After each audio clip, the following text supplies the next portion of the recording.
نحمده ونستعينه ونستغفره ونعوذ بالله من شرور أنفسنا ومن سيئات أعمالنا من يهده الله فلا مضل له ومن يضلل فلا هادي له وأشهد أن لا إله إلا الله وحده لا شريك له وأشهد أن محمدا عبده ورسوله أما بعد فإن خير الحديث كتاب الله وخير الهدي هدي محمد صلى الله عليه وسلم وشر الأمور محدثاتها وكل محدثة بدعة وكل بدعة ضلالة وكل ضلالة في النار. قال الله تبارك وتعالى ولله الأسماء الحسنى فادعوه بها. میرے محترم دینی بھائیوں، یہ خود میرے لیے ایک سعادت کی چیز ہے کہ آپ لوگوں کے ساتھ بیٹھ کر اپنے حقیقی معبود اپنے رب اللہ سبحانہ و تعالیٰ کے اسماء اور اس کی صفات سے متعلق کچھ گفتگو کرنے کا موقع مجھ کو مل رہا ہے۔ اس سے پہلے بھی ہم جمع ہوئے ہیں اور حدیث کے اصولوں سے متعلق بعض باتیں بہت ہی اختصار کے ساتھ ہم نے دیکھی تھیں۔ ظاہر بات ہے کہ دین میں سب سے اہم چیز انسان کا عقیدہ ہے، اور عقیدے کے تعلق سے جتنے ارکان ایمان کے ہیں جو حدیث جبریل میں مذکور ہیں، جبریل نے پوچھا اللہ کے رسول مجھ کو ایمان کے بارے میں بتائیے، تو آپ نے جواب دیا ان تؤمن باللہ وملائکتہ وکتبہ ورسلہ والیوم الآخر وتؤمن بالقدر خیرہ وشرہ۔ تو 6 چیزیں ایمان کے بارے میں اللہ کے نبی صلی اللہ علیہ وسلم نے بتلائیں۔ اللہ پر ایمان، فرشتوں پر ایمان، کتابوں پر ایمان، رسولوں پر ایمان، تقدیر کی بھلائی، آخرت کے دن پر ایمان، اور تقدیر کی بھلائی برائی پر ایمان۔ تو یہ جو 6 چیزیں ہیں ان میں سب سے پہلا اور مرکزی رکن اللہ پر ایمان ہے۔ اللہ ہی ہے جس نے فرشتوں کو پیدا کیا، فرشتوں کو بھیجا، فرشتوں کو حکم دیا کائنات کے نظام کے اعتبار سے یا رسولوں کے اعتبار سے۔ اللہ ہی نے کتابیں وحی بھیجی، اللہ ہی ہے جس نے رسول پیدا کیے اور بھیجے، اللہ ہی آخرت کا دن برپا کرے گا اور اس دن کا مالک بھی وہی ہے، اسی دن سارے معاملات اللہ کے حکم سے طے ہوں گے، اور وہی ہے جو بندوں کی تقدیریں بناتا ہے۔ تو اصل رکن جو ایمان کے ارکان میں سے ہے، جو مرکزی رکن جس کو آپ کہہ سکتے ہیں، تو یہ اللہ پر ایمان ہے، اور یہی وہ چیز ہے جس پر سب سے پہلے ایمان لانا پڑتا ہے۔ کوئی بھی آدمی جب مسلمان ہوتا ہے تو سب سے پہلے وہ اللہ کو مانتا ہے، اللہ کے معبود برحق ہونے کو مانتا ہے، اللہ کے اکیلے معبود ہونے کو مانتا ہے۔ اس اعتبار سے مزید اور دیکھا جائے تو اسلامی تاریخ میں بھی جو مسلمانوں میں بگاڑ آیا اس کے کئی اسباب تھے، اور کئی اعتبار سے وہ بگاڑ دیکھنے میں آتا ہے۔ سیاسی بگاڑ تھا، اخلاقی بگاڑ تھا، انکار حدیث کا بگاڑ تھا، اور نہ جانے کتنے سارے بگاڑ مسلمانوں میں آئے۔ لیکن ایک بہت بڑا بگاڑ جو مسلمانوں میں آیا، جس کی بنیاد پر فرقے بنے، وہ اللہ تعالیٰ اللہ کی معرفت کے سلسلے میں بگاڑ تھا۔ بہت بڑا بگاڑ آیا اللہ کی ذات میں شریک کرنے کے اعتبار سے، اس کی عبادت میں شریک کرنے کے اعتبار سے، جس کا آج تک حال ہم دیکھ رہے ہیں کہ بہت سارے مسلمان درگاہوں پر جا کر قبروں پر سجدہ کر رہے ہیں۔ یہ اللہ کی عبادت میں شرک ہوا، لیکن صرف عبادت میں شرک نہیں ہوا بلکہ اللہ تعالیٰ کی صفات میں بھی لوگوں نے شرک کیا۔ اللہ کے ساتھ دوسروں کو کہیں سے بھی پکارو سننے والا ماننا، کہ یہاں سے اگر میں پکارتا ہوں اور اپنی زبان میں پکارتا ہوں تو شیخ عبد القادر جیلانی رحمۃ اللہ علیہ اس بات کو سنیں گے بھی یقیناً اور سمجھیں گے بھی، یا کوئی بھی ولی اس کو کہیں سے بھی پکارو وہ سنے گا۔ یہ جو صفت ہے کہیں سے بھی پکارو پکار کو سنتا ہے، یہ صفت اللہ کی ہے۔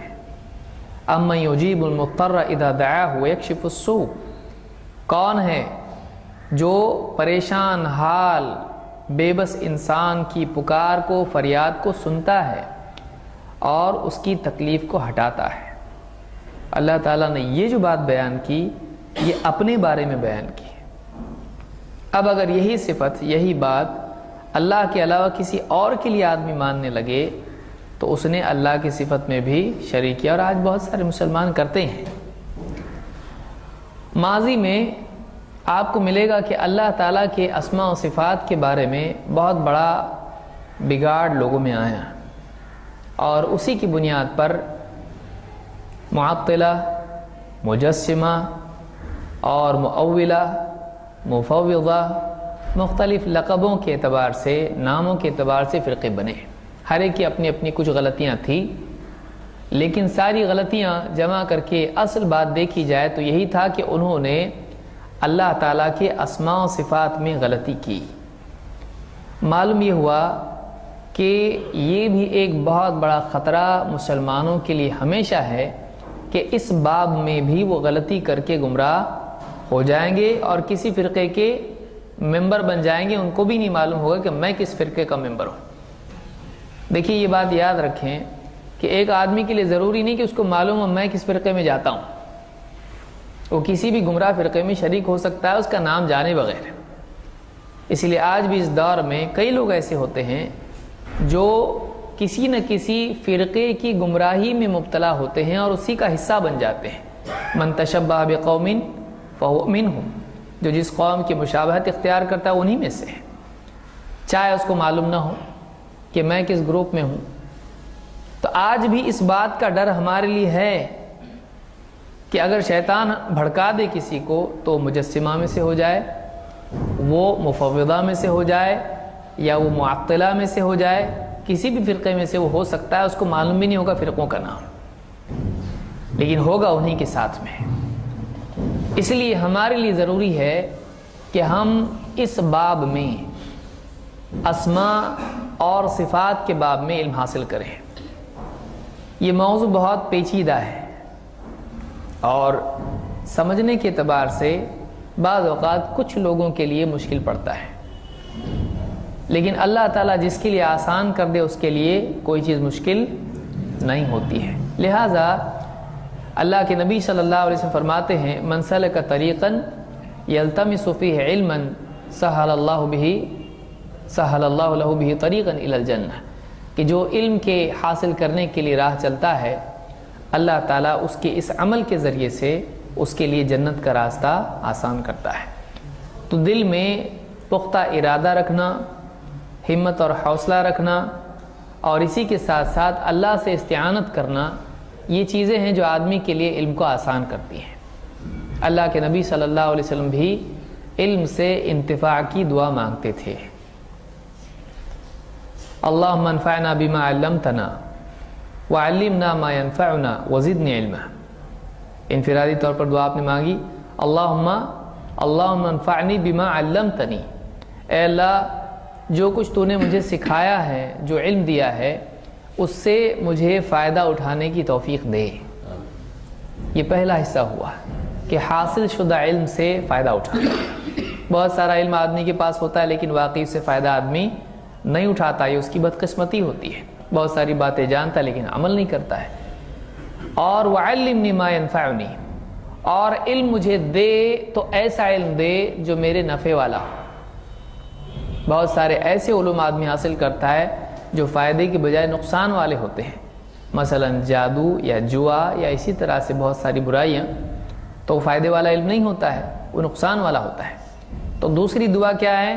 ایسا ہی علم دے جو فائدے والا ہو۔ اور نمبر 3 وزدنی علما، اور میرے علم میں زیادتی دے۔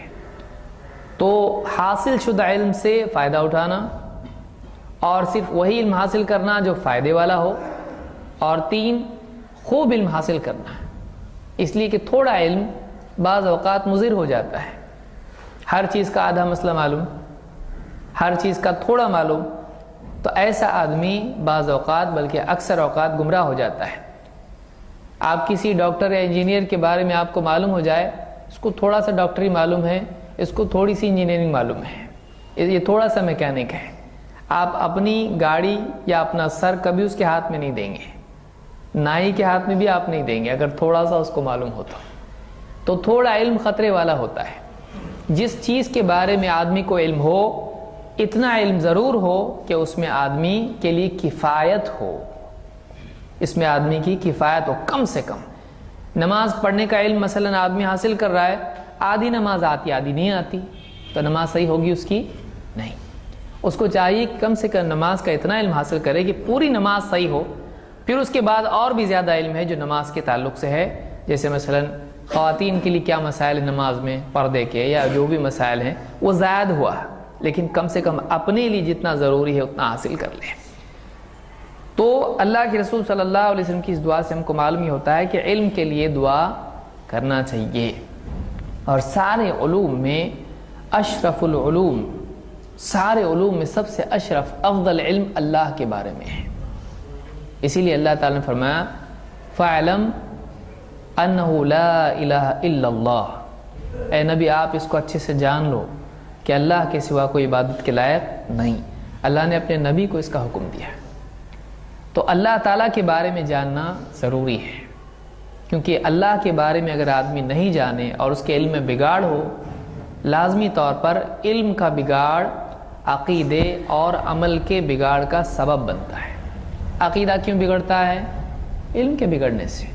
غلط بات کو صحیح مان لیا، صحیح بات کو غلط مان لیا، اب یہ ماننا غلط ہو گیا۔ اسی طرح سے عمل کیوں بگڑتا ہے؟ اکثر علم کے بگاڑ کی وجہ سے۔ اگر خواہشات کی آمیزش بھی اس علم میں ہو جائے اور زیادہ بگاڑ پیدا ہوتا ہے۔ تو ایک آدمی غلط بات جانتا ہے، غلط بات کے پیچھے چلتا ہے، ویسے ہی جیسے جس کو راستہ بتایا جائے کہ یہ راستہ ہے، جبکہ راستہ وہ نہیں ہو، جب آدمی اس راستے پر چلتا ہے تو گمراہ ہو جاتا ہے۔ تو غلط علم، غلط عقیدے اور غلط عمل کی بنیادی وجہ ہے۔ لہٰذا اصلاح کی ابتدا علم کی ابتدا سے ہونا چاہیے، یا علم کی اصلاح کی ابتدا سے ہونا چاہیے۔ کہ ہم ایک معاشرے کو سدھاریں تو کہاں سے سدھاریں؟ اللہ نے پہلی آیت کیا نازل کی؟ اقرأ بسم ربک الذی خلق خلق الانسان من علق اقرأ وربک الاکرم الذی علم بالقلم علم الانسان ما لم يعلم۔ پہلی آیتوں میں اللہ نے بتایا اللہ نے انسان کو وہ سکھایا جس کو نہیں معلوم تھا، کیونکہ اللہ کے بتائے بغیر انسان نہیں جان سکتا ہے۔ ٹھیک ہے، اس کو معلوم پڑے گا یہ میرا ہاتھ ہے، یہ میرا پاؤں ہے، ماں باپ بتا رہے ہیں، اللہ نے تو نہیں بتایا اس کو۔ لیکن یہ وہ چیزیں ہیں جو مشاہدے والی ہیں۔ لیکن ایمان والے واقعی کون ہیں؟ متقی واقعی کون ہیں؟ هدى للمتقین الذین یؤمنون بالغیب۔ واقعی ایمان والے کون ہیں؟ واقعی متقین کون ہیں؟ جو غیب پر ایمان رکھتے ہیں۔ سب چھپا ہوا ہم سے ہے۔ اب غیب پر ایمان لانے کے لیے وحی کی پیروی کرنی پڑے گی۔ اللہ والے علم کی بنیاد پر ہم اپنے ایمان کو صحیح کر سکتے ہیں۔ لہٰذا دینی علوم کا حاصل کرنا بہت ضروری ہے۔ بعض اوقات لوگ سوچتے ہیں کہ یہ اتنا مشکل موضوع یہ ہمارے لیے کیوں؟ یہ تو علماء کے لیے ہونا چاہیے۔ اسماء و صفات کے قواعد، اس میں بھی اور اتنا ڈیپ جانا ہے کہ ایک اللہ بس نہیں ہوا آپ کو؟ ہم مانتے ایک اللہ ہے، بس قل هو اللہ احد پڑھتے ہیں، اس سے آگے اور کیا چاہیے آپ کو؟ لیکن آپ اگر دیکھیں گے تو اسلامی تاریخ میں آپ کو ملے گا کہ جو لوگ اللہ کے بارے میں گمراہ ہوئے وہ اللہ کو ماننے والے لوگ تھے، وہ اللہ کو دو نہیں مانتے تھے، ایک ہی مانتے تھے، لیکن پھر بھی وہ کفر اور شرک میں جا پڑے ہیں۔ جہمیہ کو آپ دیکھیے، انہوں نے اللہ تعالیٰ کی صفات کا انکار کر دیا اور بہت ساری خرافات میں مبتلا ہوئے، اسلام کے دائرے سے نکل گئے۔ امام البخاری ہوں یا امام احمد بن حنبل ہوں یا اکثر علماء ہوں، انہوں نے کہا کہ جہمیہ کافر ہیں۔ کیوں؟ اس لیے کہ ان کا عقیدہ اتنا گندا گھناؤنا عقیدہ ہے اللہ کے بارے میں۔ تو اللہ کی صحیح معرفت نہیں ہونے سے اللہ کو مان کے بھی آدمی گمراہ ہوتا ہے، اس کو مان کے بھی وہ کافر رہے گا۔ وَمَا يُؤْمِنُ أَكْثَرُهُمْ بِاللَّهِ إِلَّا وَهُمْ مُشْرِكُونَ۔ ان میں سے بہت سے لوگ اللہ کو مان کے بھی مشرک ہیں، اللہ کو مان کے بھی مشرک۔ کیا فائدہ پھر اللہ کو ماننا جب اللہ کے نزدیک آدمی اللہ کو مان کے بھی کافر ہو رہا ہے؟ جیسے معطلہ ہیں، جہمیہ ہیں، اللہ کو مان کے بھی کافر ہیں۔ مان تو رہے ہیں کہ اللہ ہے، لیکن اللہ کی صفات کو نہیں مان رہے ہیں۔ اللہ تعالیٰ بلا کسی صفت کے ہے، اللہ کا انکار کر دیا ہے۔ تو اس اعتبار سے، اس موضوع کی اہمیت سمجھنے کے اعتبار سے یہ بات یاد رکھیں کہ یہ موضوع ضروری ہے۔ خلاصہ کلام یہ موضوع ضروری ہے، اس کا علم حاصل کرنا ضروری ہے۔ یہ ہوئی پہلی بات۔ اور صرف اللہ کو ماننا کافی نہیں ہے، اللہ جیسا ہے ویسا ماننا ضروری ہے۔ اپنے دل سے کچھ بھی مان سکتے ہیں؟ نہیں۔ لہٰذا اس میں ظاہر بات ہے کہ پھر اللہ کیسا ہے؟ اللہ کیسا ہے؟ الرحمن فاسأل بہ خبیرا۔ اللہ تعالیٰ فرماتا رحمان، اس کے بارے میں خبر رکھنے والے سے پوچھ۔ رحمان کے بارے میں خبر رکھنے والے سے پوچھ۔ کون ہے خبر رکھنے والے؟ وما ينطق عن الهوى ان هو الا وحی یوحی۔ یہ رسول اپنی خواہش سے کچھ نہیں کہتے ہیں، یہ تو بس ایک وحی ہوتی ہے جو اللہ کی طرف سے ان کے پاس بھیجی جاتی ہے۔ لہٰذا رحمان کے بارے میں جاننا ضروری ہے۔ یہ علم سب سے بڑا علم ہے، اور اس میں ایک ہوتا ہے سطحی علم، اللہ ہے، اللہ ایک ہے بس۔ ایک ہوتا ہے واقعی گہرا علم، تاکہ آدمی اس گمراہی کے دور میں اس کا قدم پھسلے نہیں، گمراہ نہیں ہو۔ لہٰذا کچھ باتیں اس موضوع سے متعلق آج کے اس سیشنز میں 2 یا 3 جتنے بھی ہماری مجلس سے ہوں، انشاءاللہ ہم اسی موضوع سے متعلق کچھ باتیں دیکھیں گے۔ یہ ہوا اصل وجہ اس کورس کی۔ دوسری بات، ایک خاص کتاب کو ہم، کیونکہ اس موضوع پہ کئی کتابیں ہیں، جس میں بہت ہی نمایاں کتاب شیخ الاسلام ابن تیمیہ رحمۃ اللہ علیہ کی کتاب ہے، تو ان کی ایک کتاب نہیں ہے، ان کی بہت ساری کتاب ہیں جو اسماء و صفات پر ہیں، اور مجموع الفتاوی میں آپ کو یہ کتابیں ملیں گی۔ مشہور کتاب ان کی ہے العقیدۃ الواسطیہ، العقیدۃ الواسطیہ، اور یہ ایک دم نمایاں کتاب ہے جو اپنے پہلے کے ادوار سے اس کو الگ کر کے بعد کے زمانے میں بہت عام یہ کتاب ہوئی، اس لیے کہ ایسی کتاب اس سے پہلے ہم کو ملتی نہیں ہے، جس میں ساری چیزیں ایک جگہ جمع کی گئی ہوں، اور اللہ کے بارے میں اس دور کی خاص طور سے جتنی گمراہیاں آ چکی تھیں ان کے اعتبار سے قواعد اور اصول بیان کیے جائیں، اور بہت ساری غلط فہمیوں کی وضاحت کی جائے۔ اس میں صرف اللہ کے بارے میں نہیں، اور بھی دین کے معاملات کے بارے میں باتیں ہیں، لیکن وہ کتاب بہت بڑی ہے، اس لیے کہ اسماء و صفات ہی سے متعلق صرف کتاب اگر دیکھی جائے تو اس دور کے ایک بہت بڑے عالم شیخ محمد ابن صالح ابن عثیمین، جن کو بہت سارے لوگ شیخ عثیمین بھی کہتے ہیں، اسی نام سے وہ مشہور ہیں، لیکن اصل ہیں وہ محمد ابن صالح ابن عثیمین، اور یہ عرب کے رہنے والے تھے۔ تفصیل ان کی زیادہ بیان کرنے میں کوئی مطلب نہیں، آپ اس کو خود سے تلاش کر سکتے ہیں، لیکن یہ اس دور کے سلفی علماء میں سے بڑے علماء میں سے تھے۔ اس میں ایک ضمن ایک بات کی میں وضاحت کرنا اس لیے ضروری سمجھتا ہوں کہ آج کل بہت سارے ہمارے انگلش بولنے والوں نے یہ بات بھی کہہ دی کہ شیخ عثیمین سلفی کو نہیں مانتے ہیں، ان کے نزدیک سلفی بولنا غلط ہے۔ آپ نے نیٹ پہ ادھر ادھر اول فول باتیں اس طرح کی سنی ہوں گی کہ جس میں آپ کو یہ سننے آئے گا کہ شیخ عثیمین سلفی نہیں تھے، انہوں نے تو منع کیا ہے سلفی بولنے سے، تو میں شیخ عثیمین کے ساتھ میں ہوں۔ بعض لوگوں نے اس طرح سے باتیں کہی بھی ہیں۔ یاد رکھیں، شیخ عثیمین کی بات اگر کوئی آدمی، بلکہ کسی کی اللہ کی بات اگر آدمی صحیح ڈھنگ سے نہیں سمجھے تو گمراہ ہو سکتا ہے۔ شیخ عثیمین کے نزدیک سلفی حضرات ہی اہل حق ہیں، ان کے نزدیک اہل الحدیث ہی حق ہیں۔ لہٰذا اختصار کے ساتھ یہ بھی بتانا ضروری ہے کہ کوئی آدمی کہہ سکتا ہے دیکھو شیخ عثیمین کی کتاب تو آپ پڑھا دیے، ان کی کتاب میں سے عنوانات اور جو مسائل اور جو باتیں بتا دیے، شیخ عثیمین کہاں اہل حدیث تھے؟ وہ سلفی نہیں تھے، وہ تو خود منع کرتے ہیں سلفی بولنے کو۔ شیخ عثیمین ایسے سلفی بولنے کو منع کرتے ہیں جس میں انسان کی زندگی میں واقعی نہ صحیح عقیدہ ہو نہ عمل ہو، اور بس اس لیبل کو لگا کر وہ یہ سمجھتا ہو کہ میں حق پر ہوں، اور صرف لیبل کی بنیاد پر ہدایت اور گمراہی کے فتوے لوگوں کے اوپر دینا شروع کر دے۔ ایسا تو ہم بھی منع کرتے ہیں کہ ایک آدمی صرف نام کا اور کچھ کام کا نہ ہو تو سلفی تو چھوڑیے، پھر مسلم بھی کچھ کام کریں، صرف مسلم نام رکھ لیا اپنا اور آدمی نہ اسلام اس کی زندگی میں ہو نہ صحیح عقیدہ ہو، تو ایسا آدمی غلط ہے۔ یہی بات شیخ عثیمین نے اپنے خطاب میں کہی تھی، لیکن ان کے بارے میں ان کی اپنی کتابوں میں انہوں نے کیا لکھا ہے؟ مجموع الفتاویٰ میں ایک جگہ لکھتے ہیں، یہ مجموع الفتاویٰ مختلف کتابوں کا مجموعہ ہے جو صرف شیخ عثیمین کی کتابیں ہیں۔ مجموع الفتاویٰ سنتے آپ کے ذہن میں ابن تیمیہ کا مجموع الفتاویٰ نہیں آنا چاہیے۔ آج عرب میں تمام علماء کے عام طور سے مجموع الفتاویٰ بنائے جاتے ہیں، اس میں ان کی ساری کتابیں ایک جگہ لاتے ہیں تاکہ کوئی آدمی ان کا کچھ بھی علم لینا چاہے تو ان فتاویٰ میں اس کو مل جائے۔ تقریباً 20 جلدوں میں مجموع الفتاویٰ موجود ہیں۔ شیخ عثیمین کہتے ہیں وَأَهْلُ الْحَدِيثِ هُمْ كُلُّ مَنْ يَتَحَرَّى الْعَمَلَ بِسُنَّةِ رسول اللہ صلی اللہ علیہ وسلم۔ اہل حدیث کون ہیں؟ اہل حدیث وہ سب لوگ ہیں جو اللہ کے رسول صلی اللہ علیہ وسلم کی سنت پر عمل کرنے کی پوری کوشش کرتے ہیں۔ اہل حدیث کون ہیں؟ جو نبی صلی اللہ علیہ وسلم کی سنت پر عمل کرنے کی کوشش کرتے ہیں۔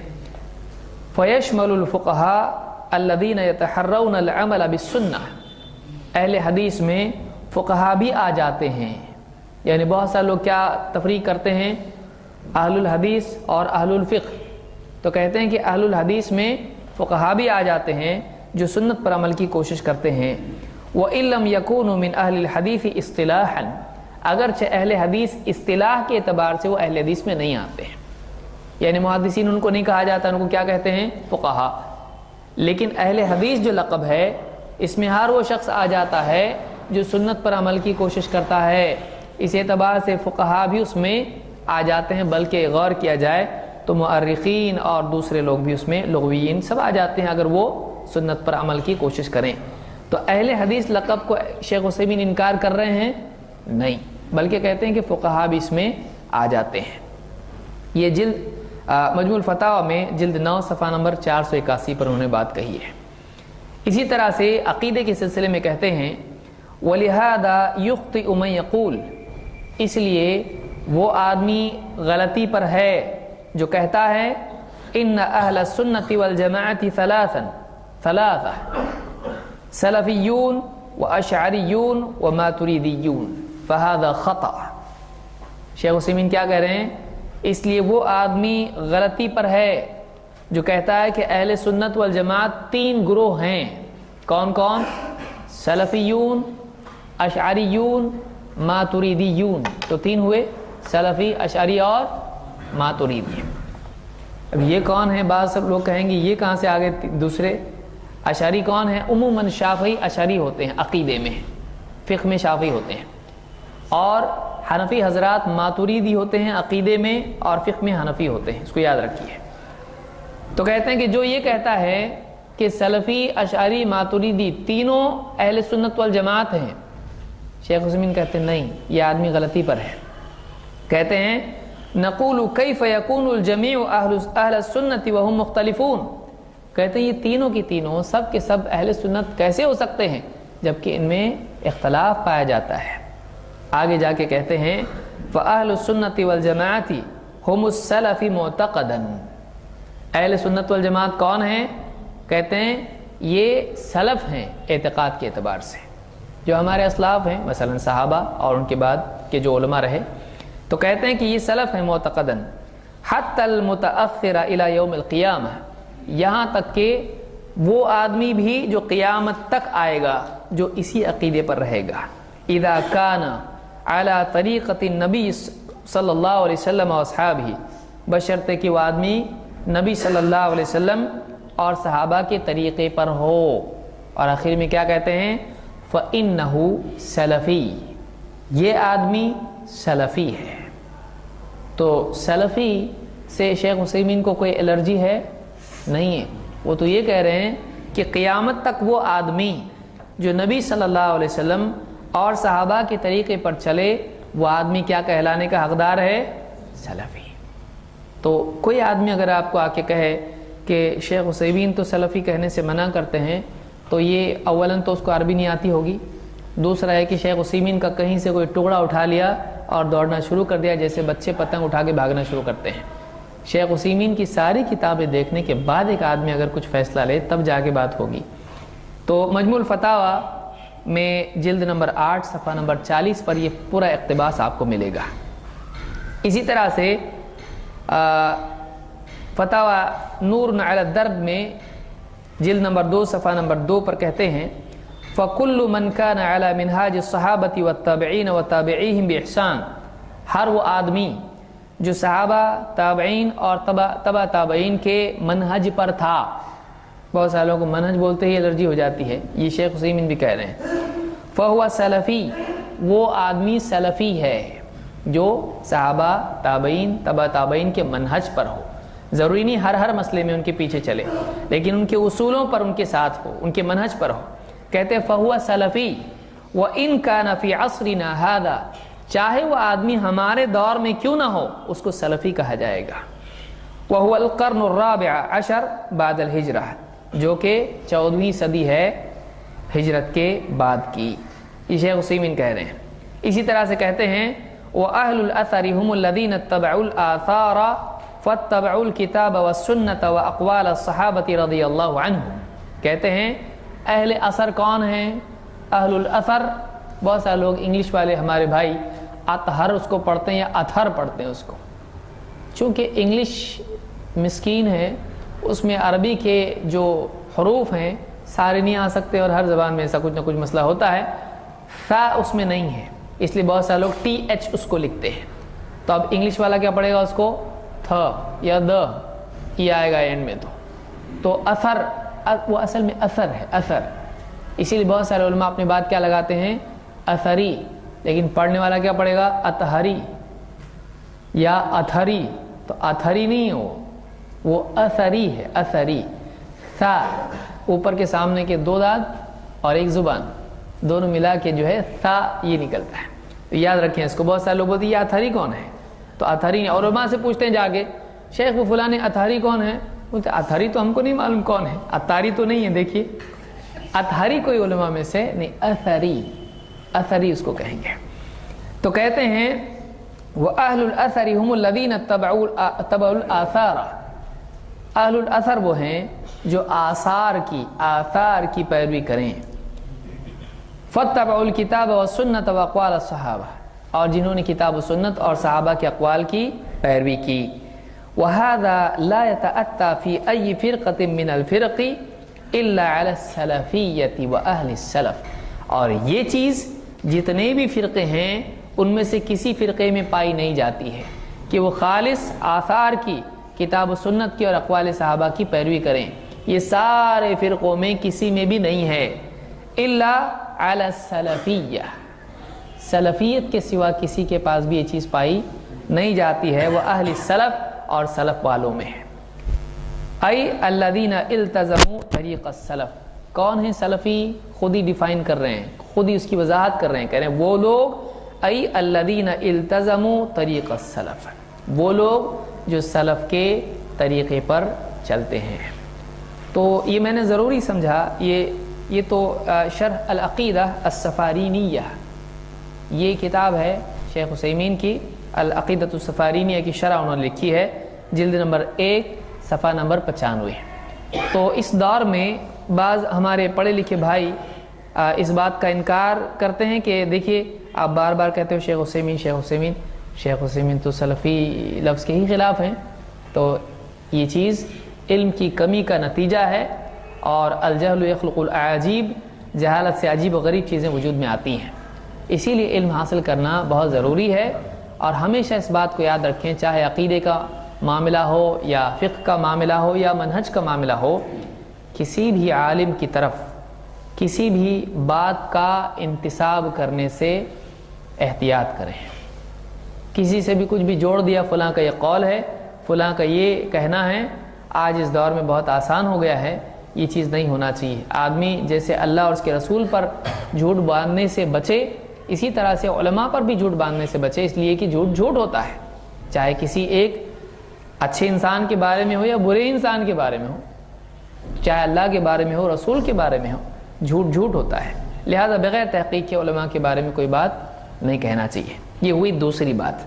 اب ہم اصل کتاب کی طرف آتے ہیں، جو شیخ محمد بن صالح بن عثیمین کی کتاب ہے، اور کتاب کا نام کیا ہے؟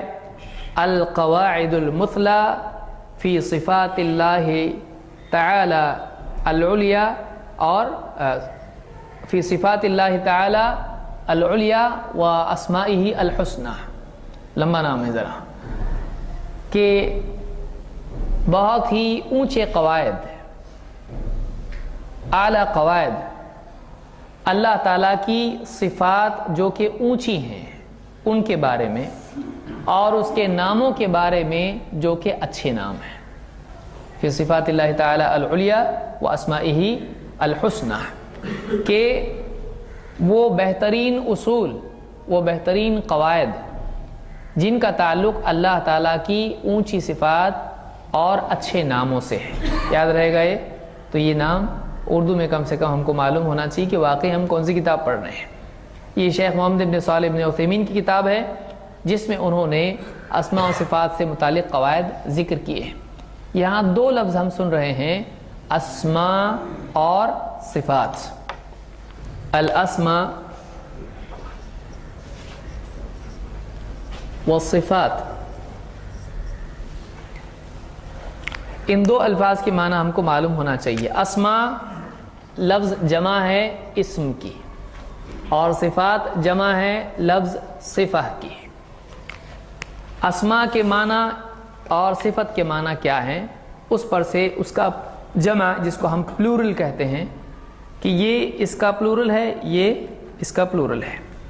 تو اسم کی جمع ہے اسماء اور صفت کی جمع ہے صفات. صفت کو بعض اوقات کتابوں میں وصف بھی کہا جاتا ہے. وصف، یا اس کی جمع ہوگی اوصاف. تو دونوں بات ایک ہی بات ہوتی ہے، اسم اور صفت. اسم کے معنی ہوتے ہیں نام، اس کے معنی ہوتے ہیں نام، نیم جیسے ہم کہتے ہیں انگلش میں. اور صفت کے معنی ہوتے ہیں وصف، یا کوئی خوبی یا خرابی. صفت اچھی بھی ہو سکتی ہے، بری بھی ہو سکتی ہے. یہ بہت جھوٹا ہے، تو جھوٹا کیا ہوا؟ اس کی جھوٹ بولنا اس کی صفت ہے. تو صفت اچھی بھی ہوتی ہے اور بری بھی ہو سکتی ہے. لیکن اللہ کی صفات، پہلا اصول ہم وہی دیکھیں گے، اللہ کی صفات بری ہیں نہیں، اللہ کی تمام صفات کیا ہوتی ہیں؟ اچھی ہوتی ہیں. تو صفت کہتے ہیں کسی کوالٹی کو، جس کو ہم اللہ کے بارے میں جب کہتے ہیں تو کوالٹی نہیں کہتے، ہم کیا کہتے ہیں؟ ایٹریبیوٹ. انگلش میں جو لوگ پڑھتے ہیں وہ کہیں گے ایٹریبیوٹ، یعنی اللہ تعالیٰ کی صفت. وہ کیسا ہے کا جواب ہے. اللہ کیسا ہے؟ اللہ سنتا ہے، اللہ دیکھنے والا ہے، اللہ تعالیٰ رحم والا ہے. یہ ساری اللہ کی کیا ہوتی ہیں؟ صفات ہوتی ہیں. تو ان میں سے کوئی صفت بری نہیں ہے. بندوں کی صفات اچھی بھی ہوتی ہے اور بری بھی ہوتی ہے. جیسے کہیں بہت سمجھدار ہے لیکن بہت بھلکڑ ہے، تو اب سمجھدار ہونا اچھا ہے کہ برا ہے؟ اچھا ہے. لیکن بھلکڑ ہونا برا ہے، یہ عیب ہے، یہ کمی ہے. اس لیے کہ اس کے بھلکڑ ہونے کی وجہ سے، بھولنے کی وجہ سے نقصان ہو سکتا ہے. علم کا نقصان، نماز کا نقصان، کسی کے حق ادا کرنے کا نقصان، کچھ بھی نقصان ہو سکتا ہے. تو انسان میں اور دیگر مخلوقات میں صفات اچھی بھی ہوتی ہیں اور بری بھی ہوتی ہیں، لیکن اللہ تعالیٰ کی صفات میں ایسا نہیں ہوتا ہے. تو اسم کے معنی آپ سمجھے اور صفت کے معنی آپ سمجھ گئے. اسم نام کو کہتے ہیں، جیسے اللہ، یہ کیا ہے؟ نام ہے. اور اللہ تعالیٰ رحم فرماتا ہے، تو یہ کیا؟ اللہ کی رحمت صفت ہے. تو نام الگ ہوتا ہے، صفت الگ ہوتی ہے، لیکن اس کے اندر کیا تعلق ہے یہ ہم لوگ انشاءاللہ دیکھیں گے آگے چل کے. تو سب سے پہلی بات اللہ تعالیٰ قرآن کریم میں فرماتا ہے وَلِلَّهِ الْأَسْمَاءُ الْحُسْنَى. اب ہم پہلا قاعدہ شروع کر رہے ہیں. پہلا قاعدہ ہمارا، اگر آپ لکھنا چاہیں تو اس کو لکھ سکتے ہیں. پہلا قاعدہ کیا ہے؟ پہلا قاعدہ یہ ہے کہ اللہ کے سارے نام، ہم 3 حصوں میں اس کو منقسم کریں گے اس گفتگو کو، جیسا کہ شیخ عثیمین نے کیا ہے.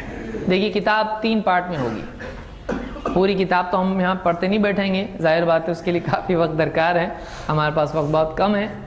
وہ قواعد ہم دیکھیں گے اور آسان مثالوں سے اس کو سمجھنے کی کوشش کریں گے جو قرآن و سنت کی مثالیں ہیں. ایک حصہ اس کا رہے گا اللہ کے ناموں سے متعلق، کچھ قواعد وہ جو اللہ کے ناموں سے متعلق ہیں۔ دو، کچھ قواعد وہ جو اللہ کی صفات سے متعلق ہیں۔ تین، کچھ قواعد وہ جو مرجع یا مصدر کے اعتبار سے، استدلال اور دلیل کے اعتبار سے ہے کہ قواعد کہاں، یعنی کہاں سے اللہ کا نام لیں گے، تو یہ کیا ہوا، یہ قاعدہ ہوا مصدر کے اعتبار سے، سورس کے اعتبار سے، کہ جو سورسز ہمارے ہیں اسماء و صفات کے، اس کے سلسلے میں کیا قاعدے ہیں۔ تو یہ تین قاعدے ہم لوگ دیکھیں گے، استدلال دلیل پکڑنے کے اعتبار سے کیا قاعدے ہیں۔ تو نمبر ایک، اللہ کے ناموں کے بارے میں قواعد، دو، اللہ کی صفات کے بارے میں قواعد، اور تین، استدلال اور منہج تلقی، سورسز کہاں سے ہم دلیل لیتے ہیں، ان کے بارے میں کیا قاعدے ہیں، کیسے دلیل لی جاتی ہے، کیسے نام اخذ کیا جاتا ہے، کیسے کیا صفت اخذ کی جاتی ہے، اس بارے میں قواعد ہم دیکھیں گے۔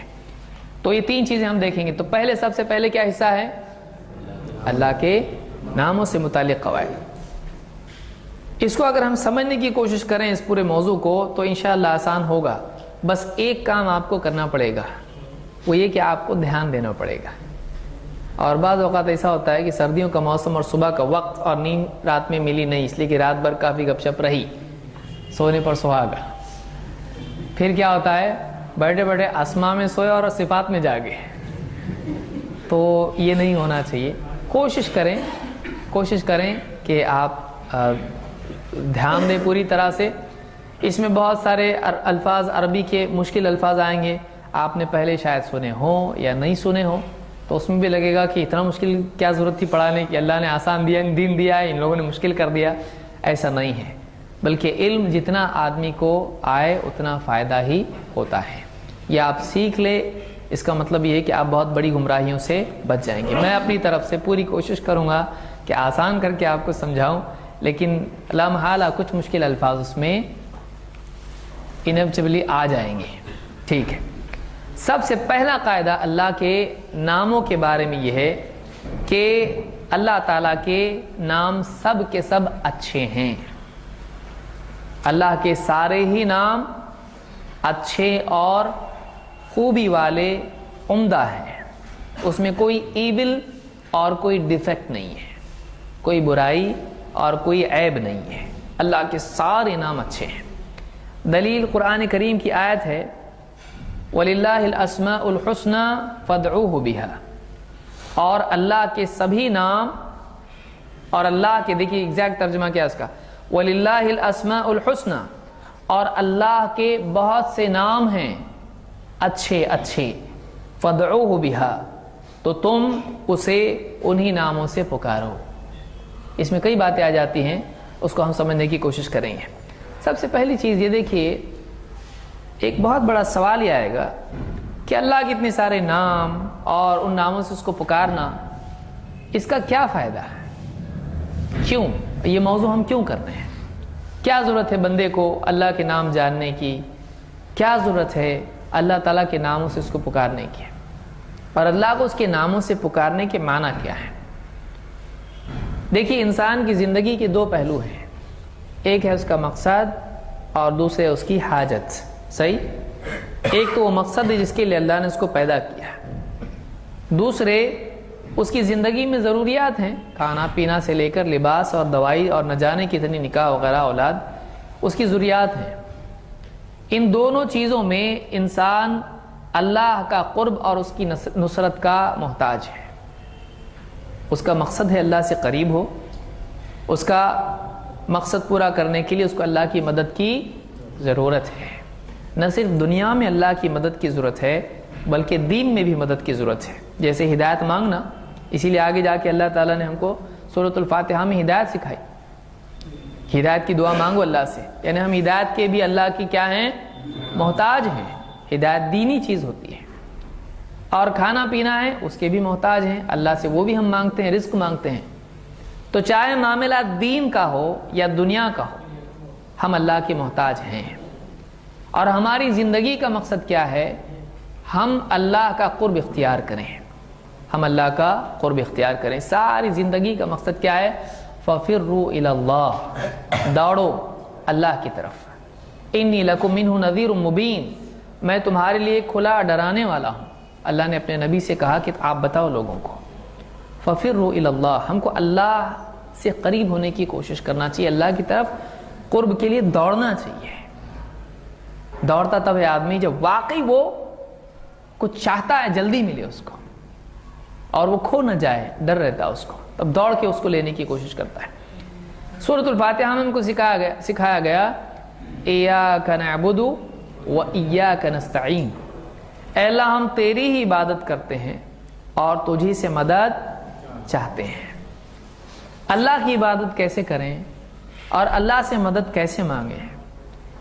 اللہ کی عبادت کرنے کے لیے اللہ کو پکارنا پڑے گا، اللہ کی عبادت کرنے کے لیے اللہ کی حمد و ثنا کرنی پڑے گی، اس کی خوبیاں بیان کرنی پڑے گی، اس کو خوش کرنے کے لیے اس کے اوصاف بیان کرنے پڑیں گے، اپنی زبان سے اور اپنے جسم سے، بلکہ اپنے دل سے بھی۔ دل سے اللہ کو یاد کرنا، زبان سے اللہ کی تعریف کرنا اور بدن سے اس تعریف کے مطابق اظہار کرنا، جیسے اللہ اکبر آدمی کہتا ہے نماز میں اور رکوع میں جاتا ہے، اللہ کی بڑائی کا اقرار زبان سے کر رہا ہے اور اپنے جسم سے جھک کے بتا رہا ہے کہ میرے لیے جھکاؤ کا حکم ہے، میں چھوٹا ہوں۔ پھر اللہ اکبر کہہ کے پھر جا رہا ہے کہاں؟ سجدے میں۔ اللہ کی بڑائی زبان سے کہہ رہا ہے لیکن بدن زمین پر ڈال کر بتا رہا ہے کہ میں اللہ کو بڑا مانتا ہوں اور میں چھوٹا ہوں، اسی لیے میں نے اللہ کے آگے اپنے آپ کو زمین پر ڈال دیا۔ تو اللہ کی بڑائی زبان سے بیان کرنا ہے۔ اب اللہ کا نام ہی معلوم نہیں اس کو، تو کس کو پکارے گا؟ کون بڑا ہے بتائے گا؟ اللہ تعالیٰ کی کہ اسماء اس کو معلوم نہیں، تو پھر وہ بڑائی کرے تو کس کی کرے؟ وَرَبَّكَ فَكَبِّرْ، اے نبی اپنے رب کی بڑائی بیان کیجئے۔ اب وہ بڑائی بیان کرے تو کس کی؟ اس کو نام ہی معلوم نہیں۔ تو اللہ تعالیٰ نے فرمایا وَلِلَّهِ الْأَسْمَاءُ الْحُسْنَى فَادْعُوهُ بِهَا، لہٰذا تم اسے پکارو۔ حکم کس چیز کا ہے؟ فَادْعُوهُ، اس کو پکارو۔ پکارنا دو طرح سے ہوتا ہے، اس کو آپ لکھ سکتے ہیں۔ پکارنا یا دعا کرنا دو اعتبار سے ہوتا ہے۔ ایک ہوتا ہے، یا اس کو ہم کہیں گے دعا دو طرح کی ہوتی ہے، ایک ہوتی ہے دعاء العبادہ اور دوسرے ہوتی ہے دعاء المسئلہ۔ اس کو میں لکھ دیتا ہوں اگر کسی کو لکھنے میں مشقت ہو۔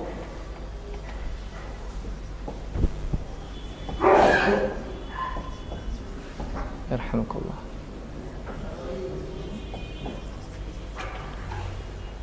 دعاء العبادہ اور دوسری ہے دعاء المسئلہ۔ دعا دو طرح کی ہوتی ہے۔ دعاء العبادہ عبادت والی دعا، دعاء المسئلہ، مسئلہ کا مطلب ہوتا ہے سوال، سوال کا ہوتا ہے مطلب مانگنا۔ تو مانگنے والی دعا، تو اللہ کو دو اعتبار سے بندہ پکارتا ہے۔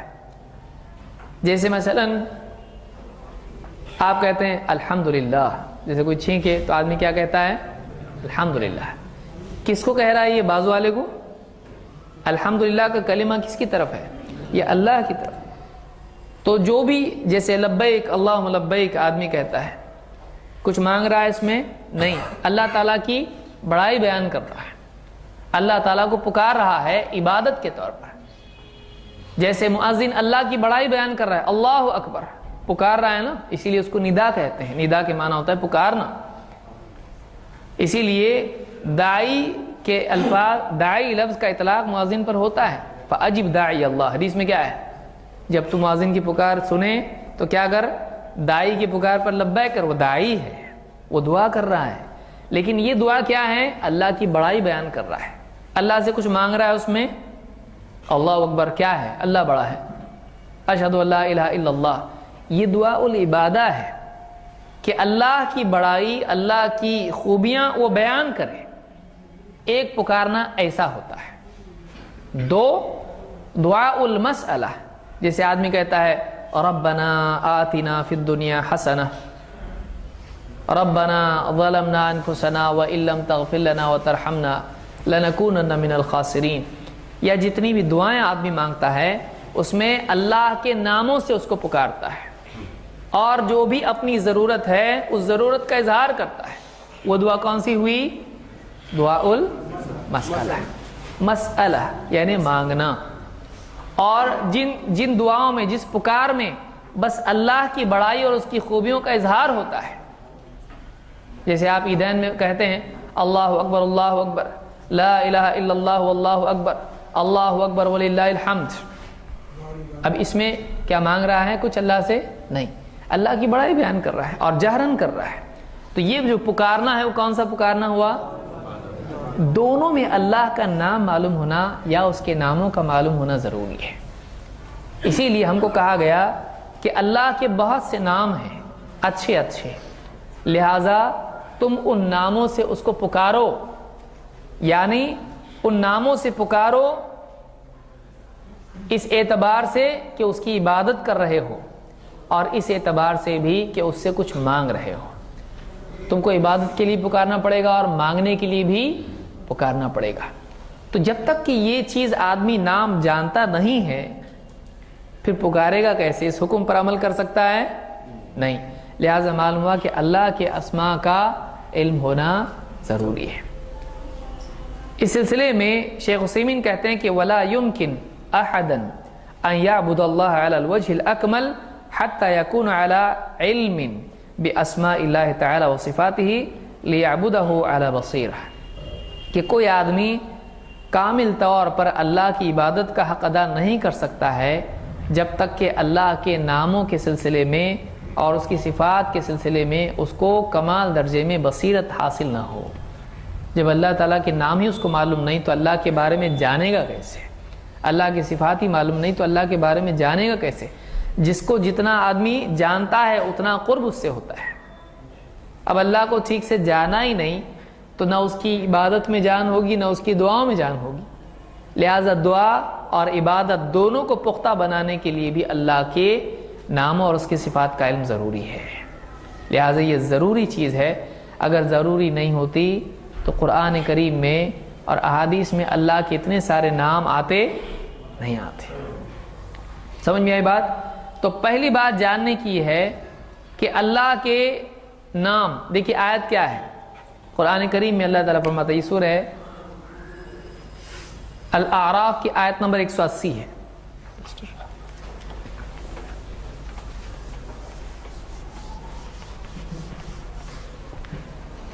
سورۃ الاعراف آیت نمبر 180. کیا آیت ہے؟ وَلِلَّهِ الْأَسْمَاءُ الْحُسْنَى فَادْعُوهُ بِهَا. بہت ساری باتیں اس میں سامنے آتی. نمبر وَلِلَّهِ، اللہ کے ہیں، الاسماء الحسنى، الاسماء نام، ایک ہے یا کئی؟ اسم کی جمع ہے. معلوم یہ ہوا کہ اللہ کا ایک نام نہیں ہے صرف اللہ، بلکہ اور بھی نام ہیں، کئی نام ہیں. اور وہ نام کیسے ہیں؟ اچھے ہیں. یعنی اللہ کے نام سب کے سب اچھے ہیں. تو اللہ نے اپنے ناموں کے بارے میں جب بتایا تو ان تمام ناموں کے بارے میں صفت کیا بتائی؟ کیسے ہیں وہ؟ اچھے ہیں. کہیں بھی اللہ نے نہیں بتایا اللہ کا نام برا بھی ہے. کوئی برا نام اللہ کا ہے نہیں. اس آیت سے معلوم ہوا کہ پہلی بات معلوم ہوئی کہ اللہ کے کئی نام ہیں اور وہ سب کے سب کیسے ہیں؟ تو یہ الحسنہ تمام ناموں کے بارے میں اللہ نے بتایا. اور اس کے تعلق سے حکم کیا دیا؟ فَادْعُوهُ بِهَا. دیکھیے اگر اسی کو ہم شروع کریں گے تو پورا ہمارا درس ختم ہو جائے گا. فَادْعُوهُ، پکار رہے ہیں کس کو؟ ہم ہو پکار رہے ہیں اللہ کو. لیکن پھر ناموں کا کیا فائدہ؟ تو ان ناموں کے ذریعے سے ہم اللہ کو پکارتے ہیں. اصل پکارتے کس کو ہیں؟ اللہ کو. لیکن اللہ کو پکارنے کے لیے کیا چاہیے؟ نام. اپنے بنائے ہوئے یا آلریڈی جو ہیں؟ یہ ایک تیسرا مسئلہ ہے. کیا ہم اللہ کے نام بنا سکتے ہیں؟ نہیں. خالی کیا کر سکتے ہیں؟ بتا سکتے ہیں. اور بتا سکتے ہیں کہاں سے؟ اللہ کے پاس سے جو نام آلریڈی ہیں. اللہ نے بتایا اللہ کے نام ہیں، بنانے کی ضرورت آلریڈی ہیں. یہ نہیں کہا کہ اللہ کے نام جو چاہے بناؤ اور ان ناموں سے اللہ کو پکارو. اللہ نے کہا تو ہم بول سکتے ہیں اللہ تعالیٰ وشنو بھی ہے، بول سکتے ہیں؟ یہ بہت بڑی غلطی اس باب میں آج ہمارے غیر مسلموں میں دعوت دینے والے بھائیوں سے ہو رہی ہے۔ اللہ نے نہیں کہا اللہ کے جو چاہے نام بناؤ۔ دیکھیے 2 جملے ہیں، اس کو سمجھیے، بات چونکہ اہم ہے اس لیے بتا رہا ہوں۔ اللہ کے بہت سے نام ہیں جو سب اچھے ہیں، یا شارٹ بولتا ہوں، اللہ کے سارے نام اچھے ہیں۔ صحیح ہے؟ سارے اچھے نام اللہ کے ہیں، یہ نہیں، سارے اچھے نام کس کے ہیں؟ اللہ کے۔ ایسا ہو سکتا ہے؟ یہ غلط ہے یا صحیح ہے؟ اور اللہ کے سارے نام اچھے ہیں، یہ سمجھ میں آئی بات؟ تو کیونکہ اگر واقعی اللہ کا نام ہم، یہ کوئی آدمی کہے بھائی جو بھی اچھا نام ہے اللہ کو دینے میں پرابلم کیا ہے، تو ہم کہتے ہیں ہم کو تو سب سے اچھا نام کون سا لگتا ہے؟ محمد صلی اللہ علیہ وسلم۔ سب سے اچھا نام ہے کہ نہیں ہے؟ اللہ نے جو دیا اپنے پیارے نبی کو، تو کیا یہ نام اللہ کو دے سکتے؟ کیوں نہیں؟ اب سارے اچھے نام اللہ کے جو ہیں نا، سارے اچھے نام کس کے ہو گئے؟ اللہ کے۔ تو کوئی آدمی یہ کہے کہ بھائی وشنو بھی دے سکتے نام اللہ کو، وشنو کا یہ مطلب ہوتا کریٹر یا یہ ہوتا ہے، تو پھر محمد کے معنی کیا ہے؟ جس کی اچھی صفات اتنی زیادہ ہوں کہ گننا مشکل ہو جائے۔ تو کیا اللہ تعالیٰ کی نہیں اچھی صفات؟ من کثرت خصالہ المحمودہ، ابن المنذر ابن لسان العرب میں محمد کے معنی کیا ہے؟ من کثرت خصالہ المحمودہ، جس کی اچھی خصلتیں، اچھی صفات بہت زیادہ ہوں۔ تو اب اللہ تعالیٰ کی اچھی صفات کتنی ہیں؟ سب سے زیادہ ہیں۔ تو کیا اللہ کو انعام نہیں دے سکتے؟ نہیں، کیونکہ محمد اللہ کے ناموں میں سے نہیں ہے۔ تو پہلا قاعدہ یاد رکھیں کہ نمبر 1، اللہ تعالیٰ کے نام ہیں، محنت کرنے کی ضرورت نہیں ہے، اللہ کے نام بنانے کی ضرورت نہیں ہے، آلریڈی وہ ہیں۔ 2، وہ سارے نام کیسے ہیں؟ اور کیوں ہے وہ نام؟ تاکہ ہم اللہ تعالیٰ کو ان کے ذریعے سے پکاریں۔ اور پکارنا کتنی قسم کا ہے؟ 2۔ ایک دعا، پکارنا دعا کو کہتے ہیں۔ ایک دعا کیسی ہے؟ فادعوہ بہا، دعا کرو اس سے۔ تو دعا 2 طرح کی ہوتی ہے، ایک دعا عبادت کے طور پر اور ایک دعا مسئلہ کے طور پر۔ تو چاہے عبادت کے طور پر آدمی پکارے یا اپنی حاجت کے طور پر اللہ کو پکارے، تو ان ناموں کے ذریعے سے جب پکارتا ہے تو اللہ تعالیٰ کے ہاں اس کی دعا قبول ہوتی ہے، چاہے وہ دعا حمد و ثنا کے اعتبار سے ہو، عبادت کے اعتبار سے ہو، چاہے وہ دعا کسی حاجت کے پورا کرنے کے اعتبار سے ہو۔ سمجھ میں آئی بات؟ تو یہ پہلا قاعدہ ہم نے سمجھا، وہ یہ کہ اللہ تعالیٰ کے سارے نام الحسنہ ہیں، اچھے ہیں۔ حسن کا فیمنن کیا ہوتا ہے؟ حسنہ آیا کہاں سے؟ حسن، اچھا۔ اسی پر سے اگر فیمنن جنڈر کے لیے استعمال ہوتا ہے، مؤنث کے لیے ہوتا ہے، کیونکہ نام باعقل اور ایسی انسان کے لیے جو اس طرح سے جو ہے استعمال ہوتا ہے، لیکن حسنہ جب آ رہا ہے تو فیمنن جنڈر جیسے جمع ہوتا ہے غیر ذی عقول کے لیے، تو اس کے لیے کیا استعمال ہوتا ہے؟ حسنہ۔ اب یہ عربی کے قاعدے میں ہم لوگ نہیں جائیں گے، بس اتنا یاد رکھیں اللہ کے کئی نام ہیں اور اس کے لیے وہ نام سب کے سب کیسے ہیں؟ اچھے نام ہیں، ان میں کوئی عیب نہیں ہے۔ اچھے نام ہیں اس اعتبار سے کہ ان ناموں میں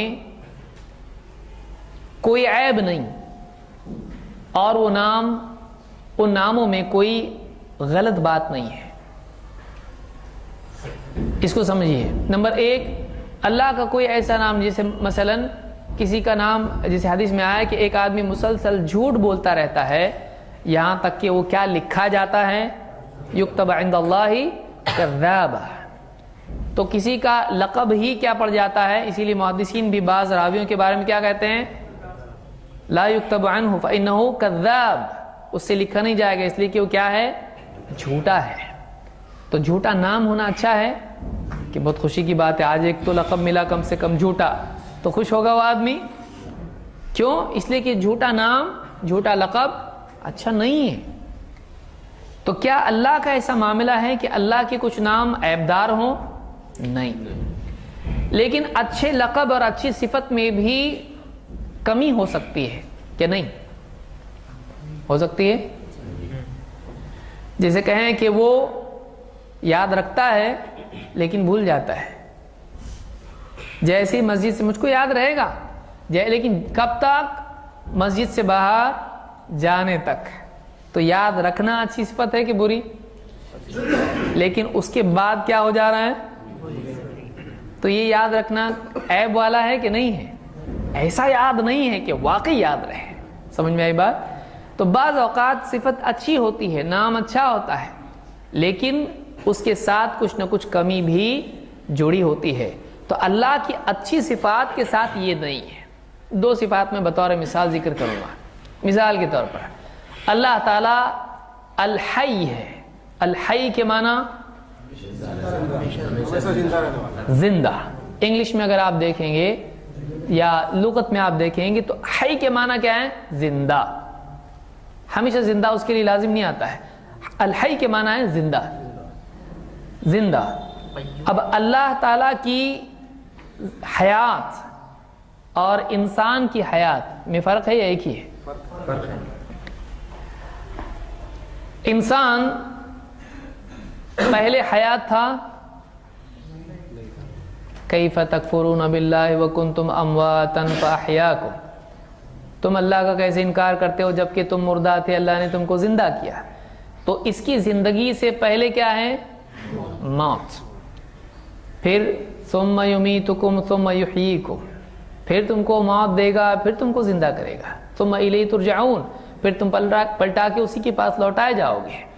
تو انسان کی حیات آج ہے، لیکن اس حیات سے پہلے کیا تھا؟ پھر اس حیات کے بعد کیا ہے؟ موت، اور بیچ میں بیماری۔ بیماری ہے کہ نہیں اس کے اندر؟ نیند نہیں ہے، نیند آدھی موت ہے۔ وہ حیات کیسی ہے؟ بہت تھکتا ہے پھر سو جاتا ہے، تو تھکن ہے اس حیات میں، اس حیات میں غفلت ہے، اس حیات کے بعد موت ہے، اس حیات کے پہلے موت ہے۔ تو اللہ کی حیات ایسی نہیں ہے۔ حیات ہونا اچھی چیز ہے کہ نہیں؟ تو ہم حیات خوشی کی بات بہت گئے تو گئے، لیکن ہماری حیات سے پہلے عدم ہے اور ہماری حیات کے بعد موت ہے۔ اللہ کا ایسا نہیں ہے۔ تو یہ خوبی ہونے کے باوجود بھی اس کے ساتھ کسی نہ کسی اعتبار سے نقص جڑا ہوتا ہے۔ اس کو بہت سے لوگ نقص بولتے ہیں، وہ کیا ہے؟ نقص۔ نقص من الاموال والانفس والثمرات۔ تو یہ نقص ہے، یہ نقص کا مطلب ہوتا ہے ڈیفیکٹ، اس میں کمی ہوتی ہے کچھ۔ اللہ کی صفات سب کی سب کیسی ہیں؟ سارے نام کیسے ہیں؟ اچھے، اور ان میں کوئی عیب ہے ان اچھے ناموں میں بھی نہیں۔ دوسری مثال لیجئے، مثال کے طور پر علم ہے۔ اللہ کے ناموں میں سے ایک نام کیا ہے؟ العلیم۔ العلیم، العلیم کے معنی جاننے والا۔ انسان بھی علم والا جاننے والا ہوتا ہے کہ نہیں ہوتا ہے؟ ہوتا ہے۔ اب لیکن انسان کے علم سے پہلے کیا ہوتا ہے؟ جہل ہوتا ہے۔ جسے اللہ نے فرمایا کہ واللہ اخرجکم من بطون امہاتکم لا تعلمون شیئا، اللہ نے تمہاری ماں کے پیٹ سے تم کو نکالا اور تم کو کچھ بھی معلوم نہیں تھا۔ یعنی انسان کے علم سے قبل کیا ہے؟ جہل، اور علم کے بعد کیا ہوتا ہے؟ نسیان، یعنی بولنا۔ آپ کو یاد ہے آپ نے پچھلے سال 15 اگست کو کیا کھائے تھے؟ نہیں یاد ہے؟ بہت دل والا ہوگا جس کو یاد ہوگا، شاید ہی کسی کو آپ نکاح کا پوچھیں گے تو ہو سکتا ہے یاد ہو، لیکن ایک انسان ساری بات یاد رکھ سکتا ہے؟ نہیں، اس کے علم کے ساتھ نسیان جڑا ہوتا ہے، وہ بھول جاتا ہے۔ نسیان کے علاوہ بھی کئی چیزیں ہیں، ذہول بھی ہوتا ہے کہ وقتی طور پر بھولنا پھر یاد آ جاتا ہے، جیسے نماز میں ہوتا ہے، تو کبھی ایسا بھی ہوتا ہے۔ تو ایک انسان کے علم سے پہلے جہل ہے اور اس کے علم کے بعد نسیان ہے۔ تو علم اچھی صفت ہے کہ بری؟ لیکن اس کے ساتھ کیا جڑا ہوا ہے؟ نقص۔ تو اللہ کی ساری صفات، سارے نام اچھے ہیں، اور ان اچھے ناموں میں جو صفات ظاہر ہوتی ہیں ان میں کسی قسم کا عیب بھی نہیں. سمجھا؟ تو وَلِلَّهِ الْأَسْمَاءُ الْحُسْنَى، سارے نام اللہ کے کیسے ہیں؟ اچھے. اللہ کے بہت سے نام ہیں اور وہ کیا ہیں؟ اچھے ہیں. لہٰذا تم انہی ناموں سے اس کو پکارو. لہٰذا اور کسی نام سے آدمی اللہ کو جب پکارتا ہے تو اس آیت کی نافرمانی کرتا ہے. فَادْعُوهُ بِأَيِّ اسْمٍ شِئْتُمْ، ایسا ہے آیت؟ بولیں کہاں سے لائے؟ فَادْعُوهُ بِأَيِّ اسْمٍ شِئْتُمْ، جس نام سے چاہے تم پکارو. ایسا اللہ نے کہا؟ تمہاری مرضی، کچھ بھی نام بناؤ اور پکارو. یہ کہا اللہ نے فَادْعُوهُ بِهَا، جو اللہ کے نام ہیں ان سے ہی پکارو. اس کے علاوہ اپنی طرف سے کوئی نام، اپنے آپ اس میں مطلب نکلتا ہے کہ تم کو اللہ کو کن ناموں سے پکارنا؟ جو اللہ کے نام ہیں اس کو بنانے کی ضرورت نہیں ہے، اور انہی ناموں سے اس کو کیا کرو؟ پکارو. چاہے دعوت کے طور پر، چاہے دعا کے طور پر، چاہے عبادت کے طور پر. آپ اللہ کی دعوت دیں کسی کو، اللہ کی توحید کی، تو کون سے نام بتا سکتے ہیں؟ کسی کو سمجھانے کے لیے بول سکتے ہیں ایشور، یا ایشور تو ایک نام نہیں ہوا. آپ جیسے مطلب برہما ہے، وشنو ہے، مہیشور ہے، اور نہ جانے کتنے ہی نام ہیں. ان ناموں کو بتا سکتے ہیں کہ اس نام سے فلاں فلاں چیز نکلتی ہے، لہٰذا ہم یہ نام اللہ کے لیے استعمال کر رہے ہیں. نو، نہیں کر سکتے ایسا. یہ انگلش کا نو ہے، آپ نہیں کر سکتے ایسا. یہ آپ کے لیے جائز نہیں ہوگا. اس آیت کی خلاف ورزی ہوگی اور یہ جرم ہوگا، یہ گناہ ہوگا. سمجھ میں آ رہی بات؟ آگے قاعدہ آئے گا. تو یہ بہت بڑی سمجھانے کی بہت بڑی وجہ یہی ہے کہ اس دور میں دعوتی ضرورت کے تقاضے کے تحت ہمارے بہت سارے بھائی اس قاعدے کو بھول جاتے ہیں. اور کوئی بتا دے کہ فلاں صاحب دیکھیے ایسی غلطی کر رہے ہیں، ایک اتنی بڑی چیز تھوڑی ہے، نام میں ہی گڑبڑ کر رہے ہیں آپ. اسلام کا مین سینٹرل پلر ایمان کا ہے، اس کے بارے میں ہی غلطی اگر ہو تو کتنی بڑی غلطی ہوگی. پہلے سے ہی آپ ڈائریکشن مس گائیڈ ہو جا رہا ہے آدمی اس کے سلسلے میں. تو یہ بات پہلا اصول یاد رکھیں کہ سوالات درمیان میں ہم اخیر میں وقت اس کے لیے دیں گے، ورنہ سوال کے جواب میں اور بہہ جاؤں گا. پہلے کچھ لوگ سوچ رہے ہوں گے کہ جلدی سے اگلے پوائنٹ پہ آؤ، کیونکہ میرے پاس ابھی تقریباً 7 اور 7 14 اور 4 18 پوائنٹس ہیں، تو بہت زیادہ ہے. یہ ابھی پہلے پوائنٹ پہ ہم لوگ ہیں. انشاءاللہ آخر میں بہت ممکن ہے ہم لوگ سوال جواب کی بھی مجلس رکھیں گے، جس کے سوالات ہیں وہ لکھ لیں اس کو. اسی طرح سے کبھی ایسا ہوتا ہے کہ اللہ کے اسماء کے بارے میں یہ بھی جاننا ضروری ہے کہ اللہ کا ہر نام اپنے اندر خوبی لیے ہوئے ہے. ٹھیک؟ کبھی ایسا ہوتا ہے کہ اللہ کے کئی نام جب جمع ہو جاتے ہیں تو خوبی یا حسن اور بڑھ جاتا ہے. ایسا بھی ہوتا ہے، یعنی متفرق طور پر ہر نام خوبی والا ہے، لیکن کبھی اللہ تعالیٰ کیا ہمیشہ ایک ہی نام ہر آیت میں اللہ بیان کرتا ہے؟ نہیں. اللہ تعالیٰ کی عادت یہ ہے کہ اکثر اوقات ایک ساتھ کئی نام آتے ہیں. وَهُوَ السَّمِيعُ الْعَلِيمُ وَهُوَ الْعَلِيمُ الْخَبِيرُ. اس طرح سے کئی جو ہیں نام ایک ساتھ آتے ہیں. ان کا ایک مقصد ہوتا ہے، وہ ہر آدمی نہیں سمجھ پاتا ہے. واقعی وہ اس پورے ٹاپک سے جوڑ کے اس کو دیکھے گا تب اس کی سمجھ میں آتا ہے.